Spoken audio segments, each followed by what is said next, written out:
My name is Myron Dean Hadfield, and my final rank in the Navy was a machinist mate first class qualified submarines, MM1SS. Submarine school was on the base at,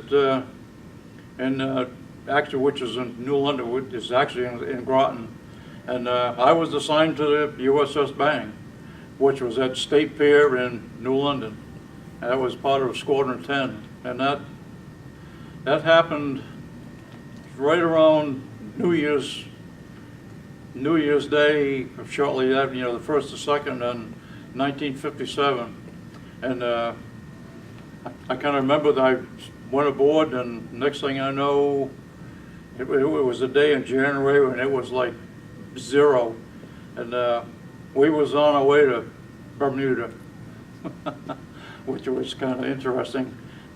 And yeah, I guess the year was, I'm not even sure, at that point what we was going there for, but it was obviously going out to sea, do a little training. But, they used to send us down to Bermuda on weekends just so there wasn't that many submarines, hanging around in London. It was kind of spread them around so that they weren't all in one place. So, yeah.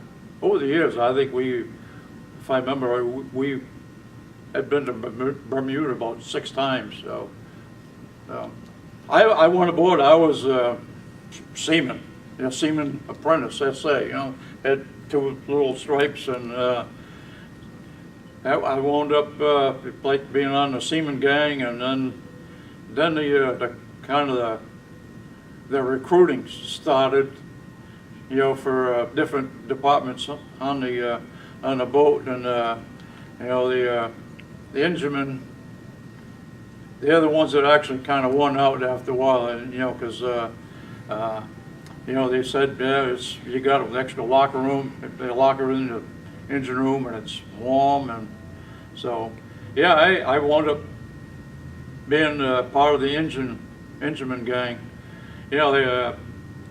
The thing is, I don't know, it's kind of always weighed on me a little bit. I never did go to what they call A school. Like when you get done, boot camp, then they send you off to A school.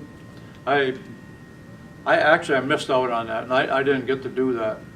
So, but yeah, so being in the engineman gang, I kind of learned what was going on there, and I was on there for almost 4 years, and at that time I had been, after I made first, 3rd class engineman, I was, I was a spare parts petty officer, and later on I wound up being the fuel king, which I had to keep track of how much fuel oil we had on board, and lube oil, and all that. So that was, a fairly responsible job, and but it was all part of interesting life on the boat. We had, obviously we wore dungarees, and but yeah, it was noisy, and it was, sometimes hot, especially when they shut the engine down.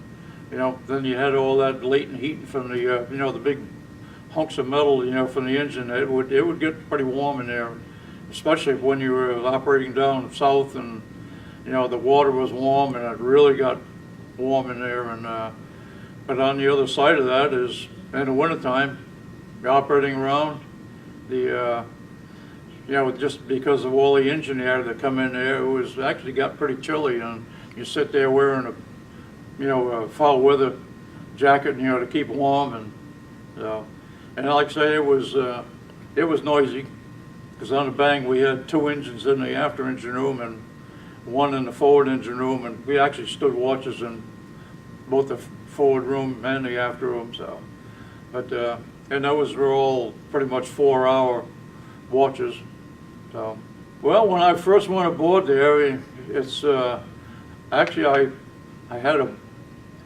I was assigned a bunk, I guess, up in the forward torpedo room that was, you almost had to be like a agile monkey to get up into it, but it was really something. I guess that didn't last too long, and then I wound up with the bunk back in the after battery when I got a little more seniority. But yeah, actually I had a pretty good bunk there. It was on the bottom, and a lot of traffic sometimes, but it was pretty good.